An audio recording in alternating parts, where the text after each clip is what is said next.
Muy buenas noches, soy Valentín Cataldo y a nombre de Genaro Lozano les doy la bienvenida a Foro Global. Gracias por cerrar la semana con nosotros y vámonos con lo más importante de lo que está pasando en el mundo. Las protestas en medio centenar de universidades de Estados Unidos se salieron de control esta semana y ponen en crisis al país y al gobierno de Joe Biden. Cada vez existe más presión por parte de la comunidad internacional para que jamás acepte un acuerdo de alto al fuego y a Netanyahu, sus aliados de extrema derecha, le piden que ordene una incursión armada en Rafah. Los derechos reproductivos de las mujeres se complican en Florida con la entrada de una nueva ley en contra del aborto. El conflicto diplomático entre México y Ecuador llega a La Haya luego de que ambos países se demandaran. ¿Tiene solución este tema? Y esta noche en el estudio platicaremos con la analista internacional Brenda Estefan sobre todos los detalles controversiales del juicio en contra de Donald Trump. Acompáñenme los siguientes 30 minutos a darle la vuelta al mundo. Esto es Foro Global. Arrancamos.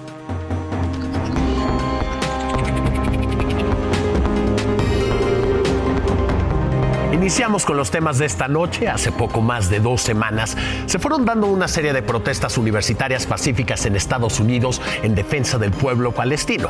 Estas rápidamente se transformaron después de que algunos alumnos, e incluso se ha hablado de infiltrados, tomaron distintos campus, vandalizaron y destruyeron algunos edificios. Fue por ello que esta semana las autoridades locales de Nueva York intervinieron para desalojar el campamento de la Universidad de Columbia. Y poco a poco esto se ha replicado en el resto del país, como nos lo cuenta mi compañero Ariel Motsatsos.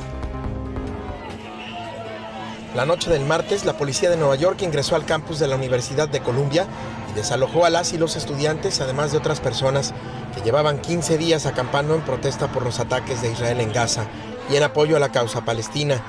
El operativo ocurrió luego de una primera advertencia de las autoridades universitarias a las y los estudiantes para que desalojaran, so pena de ser suspendidos, y de que la madrugada del martes los estudiantes y presuntamente personas ajenas a la universidad tomaran el edificio Hamilton Hall, tras lo cual llegó la segunda advertencia de la presidenta de Columbia a los estudiantes para desalojar o exponerse a la expulsión definitiva, y ante la negativa, esta solicitó a la policía neoyorquina ingresar y restaurar el orden en el campus, lo que ocurrió a las 9 de la noche por medio de un enorme operativo policial no visto en tiempos recientes. I think Columbia, I think the administration, Manoush Shafiq, was wrong in bringing the police onto campus. It's been around 50 years since the Columbia administration has done that, and we're seeing a blatant violation of free speech rights. Una parte de las y los arrestados ya fueron liberados. Hay estudiantes suspendidos y otros expulsados. La policía seguirá protegiendo el campus universitario hasta al menos el 17 de mayo, fecha en la que concluyen las ceremonias de graduación y el fin del ciclo escolar. Sin embargo, tanto las autoridades universitarias como cuerpos de seguridad y contraterrorismo han advertido que en las manifestaciones dentro y fuera del campus, el campamento y la posterior toma de un edificio han participado personas ajenas a la vida universitaria, lo que representa una alerta de seguridad que está siendo investigada. La policía de Nueva York dijo el viernes que el 29% de las personas arrestadas en Columbia no tiene relación con la universidad. Those who broke into the building did include students. It was led by individuals who are not affiliated with the university. It was about external actors hijacking peaceful protests and influenced students to escalate. This is a global problem that young people are being influenced by those who are professionals at radicalizing our children. El desalojo en la Universidad de Columbia no es el final de las protestas estudiantiles que ya se han extendido a más de 30 universidades en Estados Unidos, en las que esta semana hubo cientos de arrestos y varios desalojos. Y en otros países, México incluido, el efecto Columbia sigue sumando solidaridad y descontento estudiantiles. Ariel Motsatsos, Noticias N+. Pero a ver, vamos a desmenuzar estas protestas en universidades en números. ¿Qué hechos detonaron las protestas en las universidades? La operación militar israelí en Gaza tras el ataque de Hamás del 7 de octubre de 2023. Aquel día Hamás asesinó a 1,200 personas y capturó a 240 rehenes. La represalia israelí ha cobrado la vida de más de 34,000 palestinos. ¿Y estas manifestaciones son algo nuevo? No realmente. Las protestas en universidades han sucedido desde la incursión terrestre de Hamás en Israel y el inicio de la ofensiva israelí. Una protesta protesta contra la guerra en Gaza que comenzó en la Universidad de Columbia el 17 de abril detonó esta crisis. Un día después, la policía de Nueva York detuvo a 108 manifestantes en ese campus. ¿Cuál es el saldo de estas protestas? Más de 2,000 detenciones en universidades estadounidenses en los últimos 15 días, manifestaciones pro-palestinas en al menos 50 universidades en Estados Unidos, y a estas protestas se han unido campus universitarios en Francia, Yemen, Japón, España, Londres y Australia. A punto de que se cumplan 7 meses de conflicto en la Franja de Gaza, la comunidad internacional aumenta la presión sobre Hamás para que acepte la última propuesta que recibió de Israel para un alto al fuego. Mientras tanto, en Israel, los aliados de Netanyahu amenazan con romper la coalición de gobierno si el primer ministro no invade Rafah. En medio de todo esto, la situación humanitaria en Gaza se deteriora día con día y organizaciones humanitarias han advertido que una ofensiva sobre Rafah podría ser catastrófica. Esta es información de Manuel Rosales.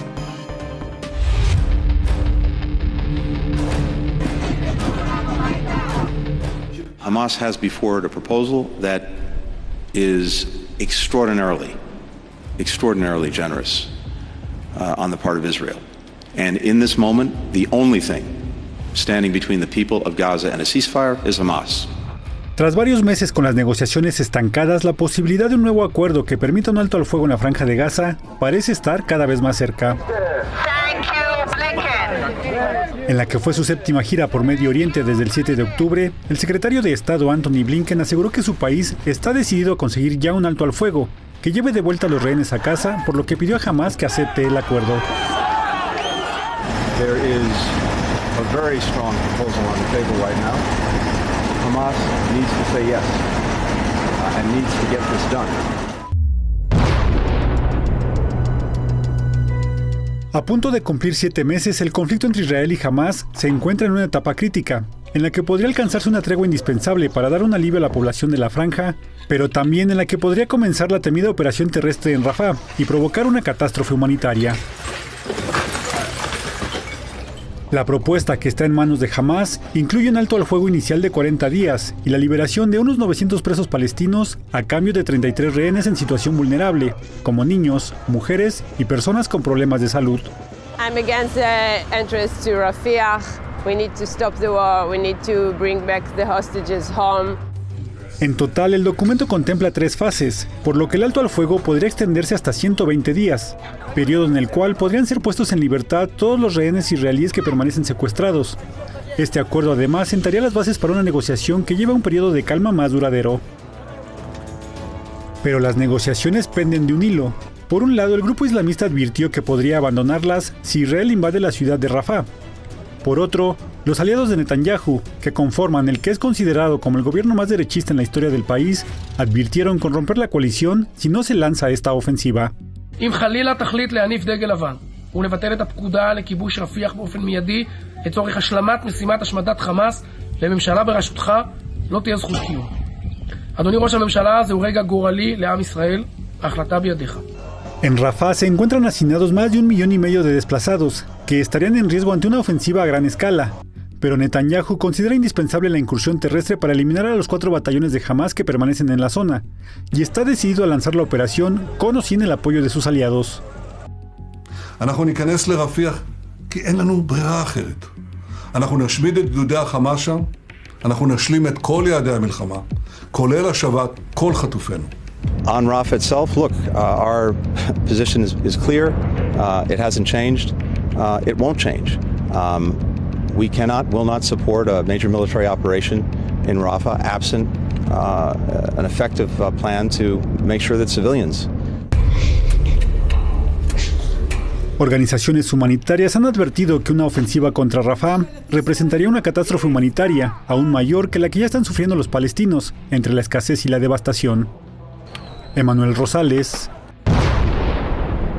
Noticias NMAS. La lucha por los derechos reproductivos continúa en Estados Unidos, esto luego de que en Florida entró en vigor una ley que prohíbe el acceso al aborto después de la 6ª semana de gestación. Hasta este momento, había que decirlo, Florida era un lugar seguro para el acceso a este procedimiento en el sur de Estados Unidos después de que la Corte Suprema revocó la ley del derecho al aborto, la histórica sentencia Roe vs. Wade. Vamos a que nos cuente un poco más mi compañera Lisa Marialo.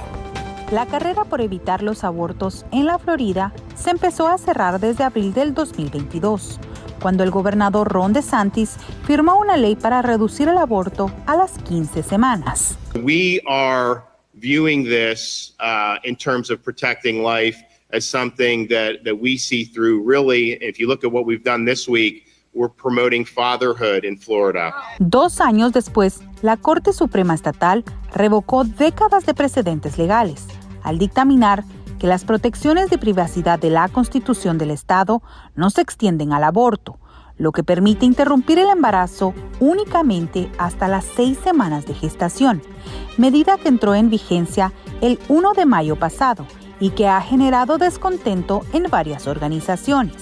Una ley que prohíbe el aborto antes de que muchas personas ni siquiera sepan que están embarazadas. No hay ninguna base médica o científica para la aplicación de esta ley.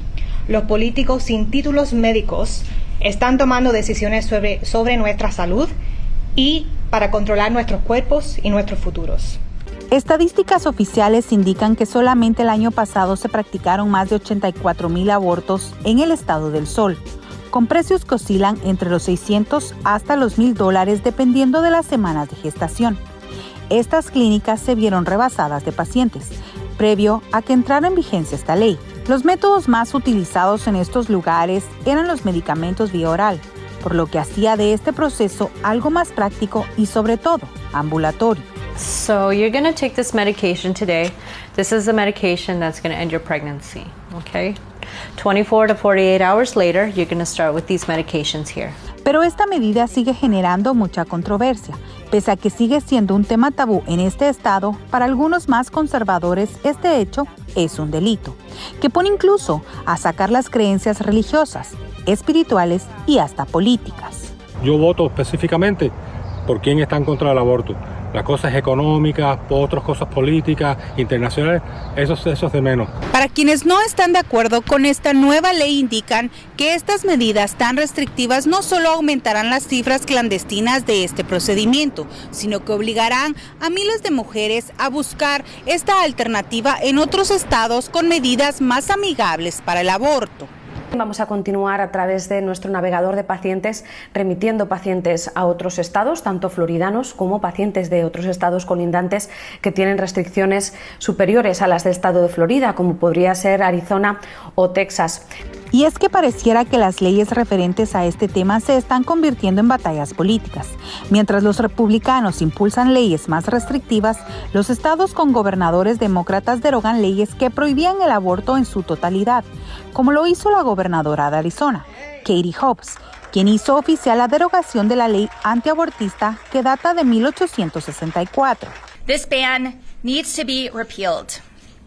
I said it in 2022 when Roe was overturned, and I've said it again and again as governor. And while I'm proud to sign this bill and provide a moment of relief for Arizonans, we still have work to do. Arizona women are still governed by a ban that leaves no exceptions for rape or incest, nor does it account for complications during pregnancy. Lisa Marialo, Noticias N+. Y bueno, la disputa diplomática entre México y Ecuador llegó esta semana a la Corte Internacional de Justicia.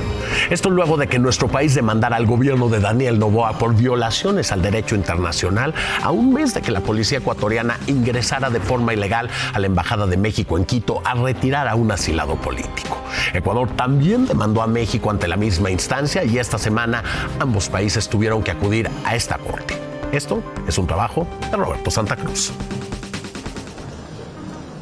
La Corte Internacional de Justicia escuchó esta semana a México y Ecuador en el marco del pedido de medidas cautelares que presentó nuestro país. El organismo debería de dar a conocer su resolución en las próximas semanas.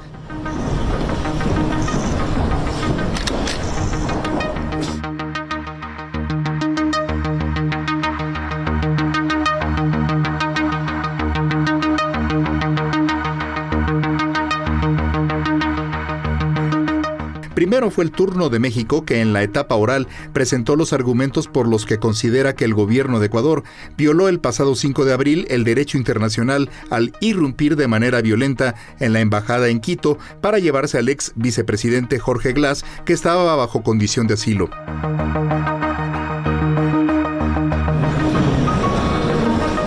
Alejandro Celorio, consultor jurídico de la Secretaría de Relaciones Exteriores, explicó que México busca con este caso sentar un precedente para que no vuelva a ocurrir una situación parecida en cualquier representación diplomática del mundo. There are lines in international law which should not be crossed. Regrettably, the Republic of Ecuador has crossed them. Un día después, Ecuador acusó a México de cometer una flagrante intromisión en sus asuntos internos al haber recibido como huésped en su embajada en Quito en diciembre pasado al ex vicepresidente Glass. La postura del Ecuador fue muy firme, muy clara, contundente.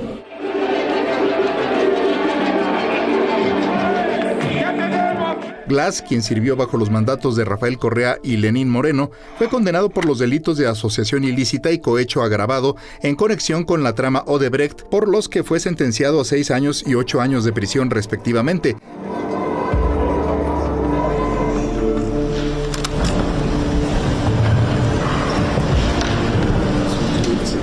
Lo que determina el organismo será clave para sentar las bases de las relaciones entre ambos países que en este momento están suspendidas. Noticias NM+. Y ahora vamos a una pausa y al volver conversaré con Brenda Estefan, analista internacional. Vamos a platicar sobre este primer juicio al expresidente de Estados Unidos, Donald Trump. Está interesantísimo. No se muevan, regresamos.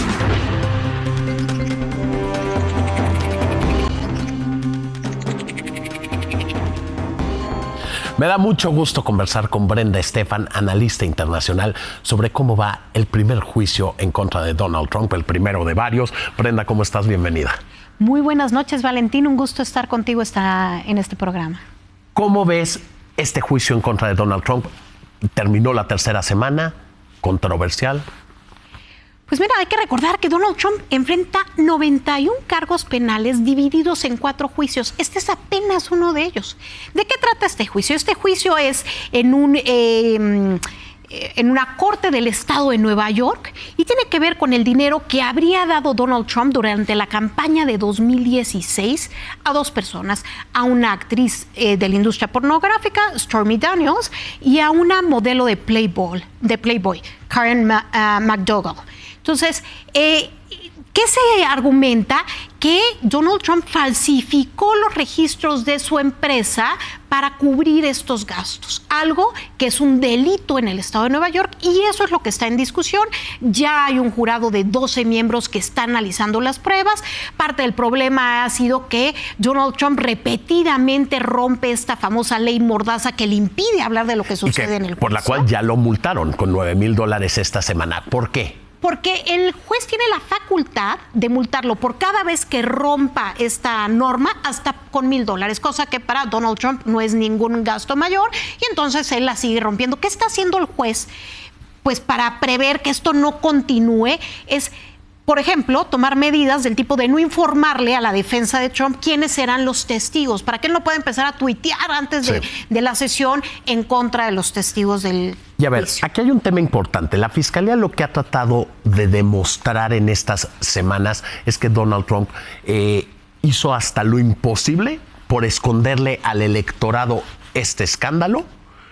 ¿Para qué? Para poder llegar a la Casa Blanca en 2016. ¿Es correcto? Es correcto. Algo muy interesante es que vimos las declaraciones de uno de los testigos, David Picker, que es el propietario de un grupo de periódicos tabloides, como se les conoce, y que él va al juicio y da fe de que él se reunió en su momento, en el contexto de la campaña, con Michael Cohen, el entonces abogado de Trump, y con Trump. Y que el acuerdo entre ellos 3 fue: nosotros vamos a aumentar las historias negativas de tus contrincantes, vamos a disminuir cualquier nota negativa tuya, y además vamos a ir a cachar aquellas historias que podrían hacerle daño a tu campaña, sobre todo las que tienen que ver con mujeres, y aniquilar esas historias. Darle dinero a la gente para cerrarle para cerrar, por eso es el juicio del dinero silencioso. Exacto. A ver, aquí hay un tema importante. Ha habido mucha controversia y mucho adorno alrededor de este juicio. Esta semana me llama mucho la atención que uno de los temas de los que más se habló es en medios estadounidenses fue la cantidad de veces que Donald Trump se quedaba dormido justamente en la corte. Esto podría parecer como un detalle anecdótico. Él decía que no se quedaba dormido, lo dijo en Truth Social, que nada más cerraba sus ojitos azules. Si es un dato anecdótico o puede tener algún peso sobre la edad del presidente, sobre que no se está tomando en serio este tema, ¿cómo lo lees? Pues el hecho de que él lo niegue me da la impresión que no quiere realmente hacerlo a propósito, sino que es algo involuntario y no le viene bien cuando el apodo que le ha puesto a su contrincante, al presidente Joe Biden, es justamente Sleepy Joe, el dormilón Joe. No le viene bien quedarse dormido en medio del juicio. Hay que recordar que no hay cámaras al interior del juzgado, no conocemos exactamente lo que sucede. Hay dibujos, la prensa puede entrar brevemente a tomar algunos aspectos, sale y después algunos periodistas pueden quedarse y ellos pues describen lo que ven y como nos enteramos de que Trump se estaba quedando dormido es a través de la descripción de estos pocos periodistas que pueden permanecer adentro durante el juicio. Son de medios pues sí respetados como el New York Times que van dando los detalles de lo que va pasando adentro. Ahora, me llama la atención algo. Aparentemente el electorado no está tan preocupado por este juicio de Donald Trump, no en este momento. Las encuestas están pues muy cerradas, menos de 1.5 de diferencia entre uno y otro, es decir, están dentro del margen de error. ¿Crees que al final del día, por lo menos este juicio penal, que se ve que es el único que va a dar tiempo que se lleve a cabo antes de las elecciones, le afecte a Donald Trump en las urnas en noviembre? Pues esto que mencionas es importante. De acuerdo al Centro de Estudios Pew, 50% de los estadounidenses consideran que el juicio verdaderamente importante es el que tiene que ver con la toma del Capitolio. Los demás no les confieren tanta relevancia. Y entonces, pues esto hace que no sea un juicio que pese fuerte en el ánimo del electorado. Ahora hay que ver que la diferencia, como bien señalabas, es mínima en este momento. Los escenarios electorales son muy cambiantes y estamos a varios meses de la elección. Pero si llegamos con un escenario como este tan cerrado, cualquier cosa podría hacer una diferencia. Es importante también ver que en paralelo de este juicio, la Suprema Corte en Estados Unidos la semana pasada discutió el tema de la inmunidad presidencial, si se le podía dar, como los abogados de Trump piden, esta inmunidad y por lo tanto impedir que haya un juicio federal en contra de él, que sería el del 6 de enero, la famosa toma del Capitolio, que sería el que podría tener un mayor impacto, que no parece en este momento con la conformación de la Corte, que es de mayoría conservadora, apegada a Trump, no parece que vaya a llegar el momento en que voten para que el juicio pueda continuar. Entonces, todo parece indicar que no tendremos más que este juicio antes de las elecciones de noviembre. La pregunta del $1,000,000, Brenda, para cerrar. ¿Crees que Donald Trump logre pisar prisión antes de noviembre? No lo creo. Potencialmente podría ser, pero no parece viable en este momento. De hecho, no todos los juicios que él enfrenta tendrían consecuencias penales. Además, hay que considerar que, por ejemplo, en el caso del juicio de Nueva York, todo el jurado, los 12 miembros del jurado, tendrían que declararlo culpable. Entonces, no es sencillo que ocurra, Valentín. Me parece que está más en una imagen de que esto podría suceder, pero no es probable. Brenda, creo que este tema nos va a dar muchísimo de qué hablar. Ojalá y podamos conversar mucho más sobre Donald Trump, sobre esta elección. Agradezco muchísimo tu tiempo, que hayas estado aquí el día de hoy. Y gracias a cada uno de ustedes por acompañarnos esta noche en Foro Global, el programa de Foro especializado en temas internacionales. Soy Valentín Cataldo y a nombre de Genaro Lozano, quien ya estará aquí la próxima semana, les agradezco su tiempo. Bonita noche.